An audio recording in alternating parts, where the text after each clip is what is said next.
Hello guys, welcome to my channel.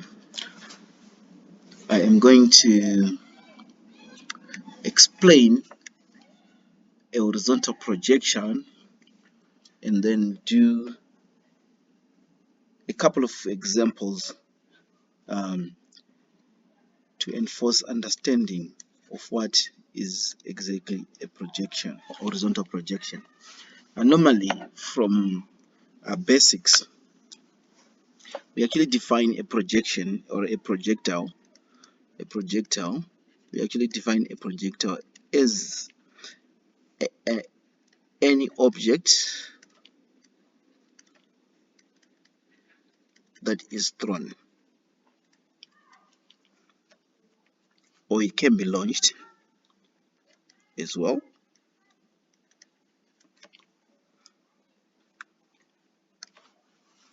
And we are going to make assumptions about it. Sometimes we actually say air resistance is negligible here. It does not affect it.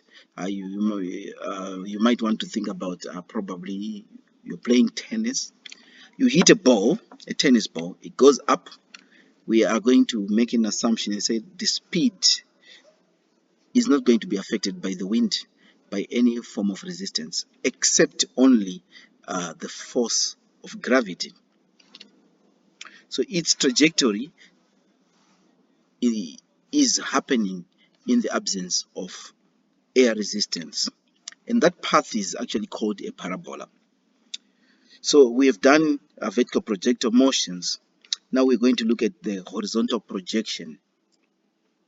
So a horizontal motion of a projectile is modeled as having constant velocity. In other words, acceleration is zero. So we use the formula that says displacement or distance is equal to speed times time. Perhaps to give more explanation to this, we are saying, let us assume here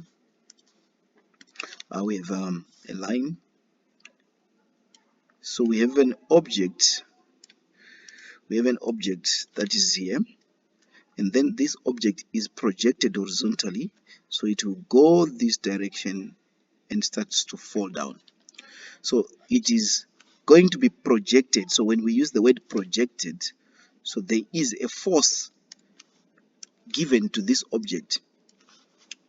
All right, this is quite very much applicable, this type of questions in sports and engineering as well.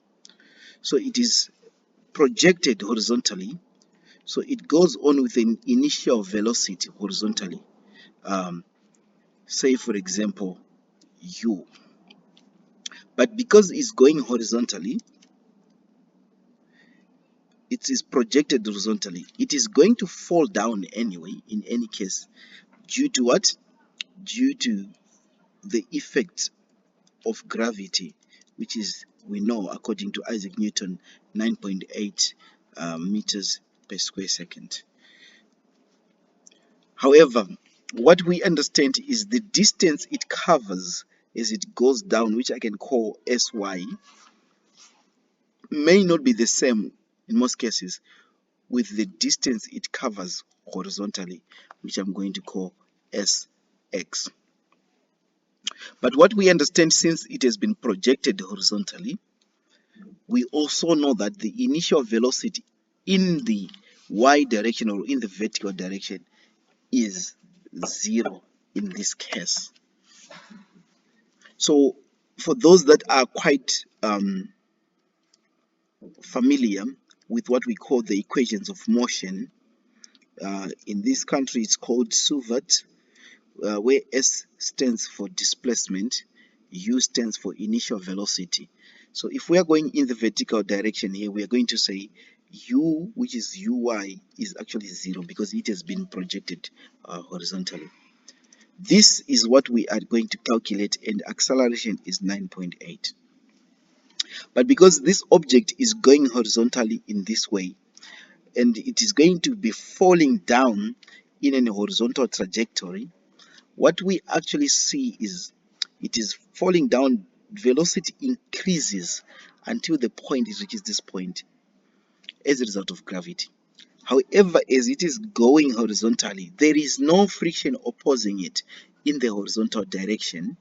So we can say there is no friction in the horizontal direction. No friction in the horizontal direction. Hence, we can actually see that the speed at which it has been projected horizontally will remain constant. So in other words, acceleration is 0.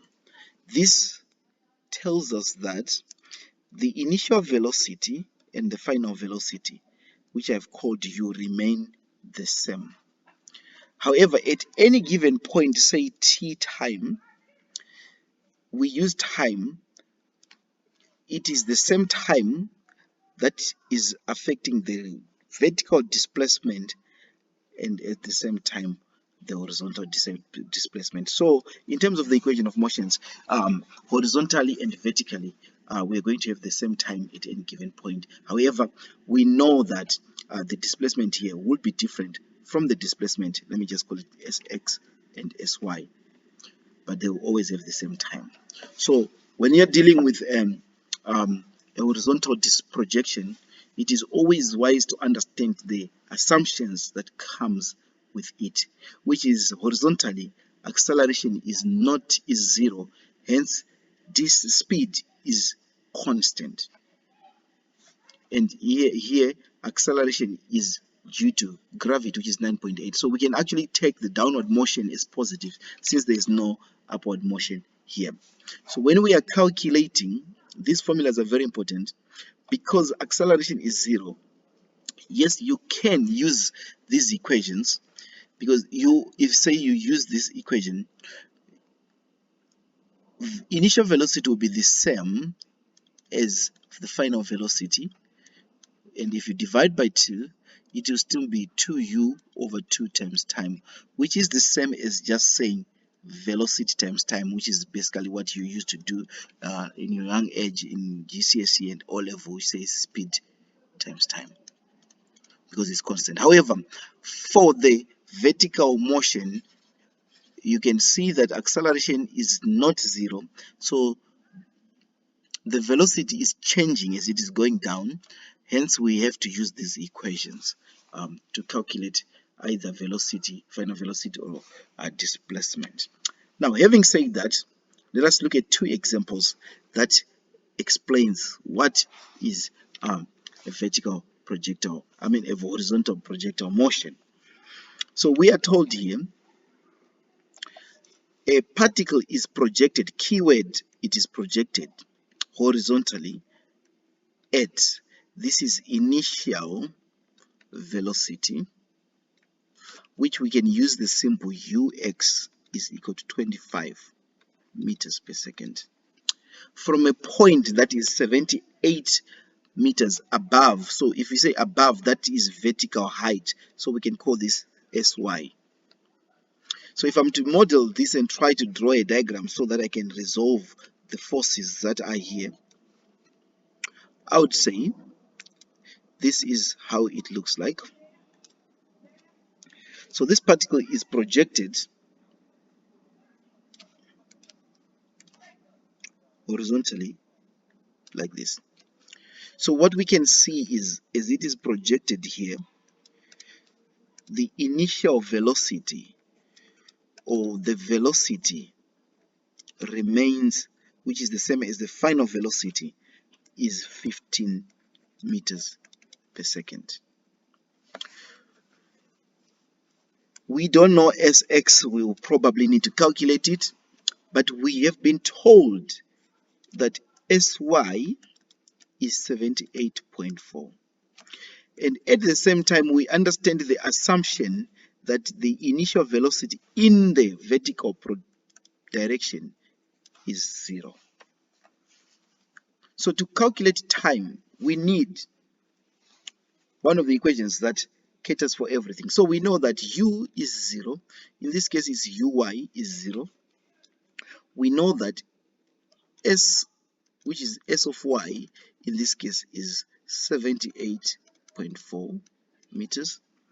We have been given that acceleration vertically is 9.8 meters per square second, and we have,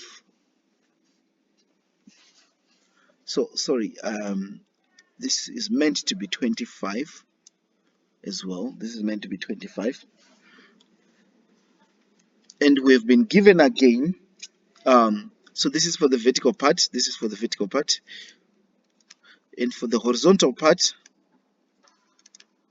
we know that u of x is equal to 25, and we also know that we probably don't need to use this much. Let's just resolve vertically and say, so to find the displacement s of y, we are going to use one of the equations that we know, which is ut plus half gt squared. And s of y is given as 78.4, and initial velocity is 0 and we don't know t, and this is half. G is always known, is 9.8, then t is actually what we want to calculate. So having resolved this, we get to a point where we know that 78.4 is actually equal to 4.9 t squared, and t squared is the same as saying 78.4 divided by 4.9, and this gives us t squared is equal to 16, which implies that t is plus or minus 4s. However, we ignore the negative because time is a scalar quantity, so it takes 4 seconds for this projectile motion to get to this point here in the vertical direction. But because we understand that at any given moment the same time that we can use, if t is 4 here, it also takes 4 seconds for us to get this displacement here horizontally.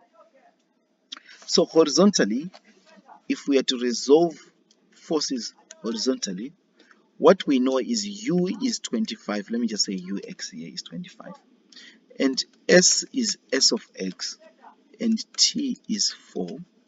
So we are going to use, whether you choose to use s is equal to u plus v over 2t, this is just going to be equal to 25 plus 25 over 2 times 4, which is basically the same as 25 times 4, and the answer is 100 meters horizontally. That is how we work a horizontal projectile motion. Thank you.